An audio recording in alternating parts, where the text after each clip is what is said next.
நீங்க சொல்லுங்க. உறுதிமொழி. சத்திய பிரமாணம். நாங்கள் எங்கள் கிராமத்தை சுத்தமாக பசுமையாக மற்றும் மாசு இல்லாததாக பராமரிக்க உறுதிமொழி எடுக்கிறோம். இடக்கழிவு மேலாண்மை விதிகள் 2026 படி வீடுகளிலேயே கழிவுகளை தனித்தனியாக பிரித்து ஒப்படைப்போம்.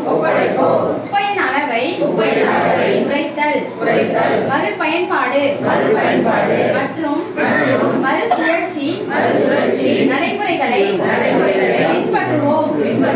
ஒருமுறை பயன்படுத்தப்படும் பிளாஸ்டிக் பொருட்களை தவிர்த்து சுற்றுச்சூழலுக்கு உகந்த பொருட்களை பயன்படுத்துவோம். குளங்கள், கால்வாய்கள் மற்றும் நிலத்தடி நீரை பாதுகாப்போம். ஒரு மரம் தாயின் பெயரில் இயக்கத்தின் கீழ் மரக்கன்றுகள் நடுவோம். எங்கள் கிராமத்தை திறந்த வெளி கழிப்பிடம் அற்ற நிலைத்தன்மை கொண்ட